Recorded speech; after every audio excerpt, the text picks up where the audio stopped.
Hello everyone, welcome back to my new blog. আশা করছি সকলেই ভালো আছেন। তো আমি ভালো নেই। তো আপনারা জানেন কিনা জানি না, আমাদের অনার্সের পরীক্ষা চলছে লাস্ট ইয়ার আমি যেহেতু। তো গত তিনটা পরীক্ষা অলরেডি চলে গেছে। তো মোটামুটি ঠিকঠাকভাবে দিলে হোক। এখন হচ্ছে শারীরিকভাবে একটু অসুস্থ আমি।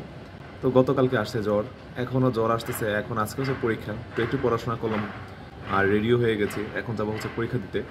তো পরীক্ষা হচ্ছে চাঁদপুরে। আর ওখানে জানেন যে অনার্সের 4 ঘন্টা পরীক্ষা, তো একটু আছি, টেনশনের মধ্যে আছি যে পরীক্ষা আসলে কীভাবে দিই। তো একটা টেনশন কাজ করছে, কারণ হচ্ছে 4টা ঘন্টা পরীক্ষা, তো পরে একটা কঠিন বিষয়।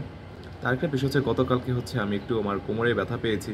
তো কোমরের ব্যথাটা কিন্তু প্রচুর, তো সেটা নিয়ে কীভাবে পরীক্ষাটা দিব সেটাই ভাবছি। তো পরীক্ষার প্রিপারেশনগুলো নেওয়ার চেষ্টা করছি মোটামুটিভাবে। আর আপনাদেরকে আপডেট জানাবো করে জানানো হচ্ছে না, আর কারণ সবসময় সেরকম পরিস্থিতিও থাকছে না যে আপনাদেরকে আপডেট জানাবো বা হচ্ছে আমার কী অবস্থা, এখন কী চলছে দিনকাল, সেগুলি জানানোর আসার সুযোগও হচ্ছে না। তো যাই হোক, এখন আসছি হচ্ছে হাজীগঞ্জ থেকে যাব হচ্ছে চাঁদপুর। তো চাঁদপুরের পরীক্ষা আমার 2টা থেকে। আর এখন বাজে হচ্ছে প্রায় 11টা সামথিং বাজে। তো 11টা বাজে, আরও মোটামুটি 2-3 ঘন্টার সময় আছে। তো 2-3 ঘন্টা সময় থাকলে এখান থেকে আমার চাঁদপুরে যেতে বেশ ভালোই সময় লাগে, 1 ঘন্টার উপরে সময় লেগে যায়।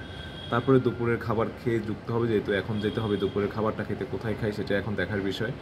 যদি সম্ভব হয় ইসকনের হোটেলে চলে যাব, সেখানে গিয়ে খাবার দাবারটা কমপ্লিট করে বাসে করে যাব হচ্ছে চাঁদপুরে। আর চাঁদপুরে বাস স্ট্যান্ড নেমে সেখান থেকে যাব হচ্ছে অটোতে করে আমার কলেজের সামনে। তো যাই হোক, এগুলো আস্তে আস্তে করে দেখানোর চেষ্টা করবো যতটুকু সম্ভব হয়। আর আমার জন্য আশীর্বাদ করবেন যে পরীক্ষাটা যাতে ঠিকঠাকভাবে দিয়ে দিই। আসলে ফোর্থ ইয়ার পরীক্ষার সাবজেক্টগুলো অনেক বেশি কঠিন আর হচ্ছে আমার পড়ার পরিবেশটা সেরকম ভালো না। সেই কারণে আসলে আমি সেরকম আগের মতো পড়াশোনা করতে পারছি না, জানি না এবার রেজাল্টটা কীরকম হবে। আর আরেকটা বড় সমস্যা হচ্ছে আমার এই পরীক্ষার যে সাবজেক্টগুলো সেগুলো এবার খুবই কঠিন, যার কারণে মানে অনেক পড়াশোনা করেও কিছুই আসলে কমন পড়ছে না। তো সেটা একটা বিরাট সমস্যা। তো যাই হোক, এখন যাবো খেতে, চলেন আগে খেয়ে আসি, পরে আপনাদের সাথে কথা বলবো। আর পরীক্ষা কেমন হয় সেটাও জানানোর চেষ্টা করব। আসেন। তো যাই হোক, সকালবেলা ঘুম থেকে উঠে একটু পড়াশোনা করার চেষ্টা করেছি। আসলে চাকরি বাকরি করে সেরকম সময় মতো পড়াশোনা করা যায় না। যখন সুযোগ পাই তখন একটু একটু পড়াশোনা করার চেষ্টা করি। কিন্তু যেহেতু এখন বাড়িতে আছি, তো সেই কারণে একটু অন্যরকমভাবে সকালবেলা শুরু করলাম পড়াশোনাটা, যেটা পূর্বে করেছিলাম। কারণ আগে একটা সময় ছিল যখন নাকি স্কুল কলেজে পড়তাম, তখন আগে সকালবেলা ঘুম থেকে উঠে 2-3 ঘন্টা পড়াশোনা করে তারপরে স্কুলে বা কলেজে যেতাম। তো যাই হোক, পড়াশোনা শেষ করে চলে আসলাম হচ্ছে খাবার খেতে। আর খাবার খেতে এসে কোথায় যাবো ভাবতে ভাবতে চলে আসলাম হচ্ছে ইসকনের হোটেলে।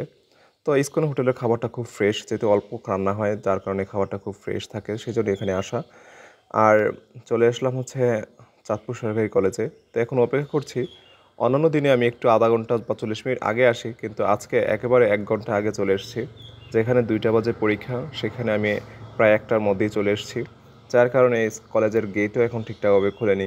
কারণ এই আজকে ইন্টারমিডিয়েট পরীক্ষা ছিল, যার কারণে কলেজের গেট এখনও খোলেনি। আর কলেজের গেট না খোলার কারণে আমাদের বাইরে অপেক্ষা করতে হচ্ছে।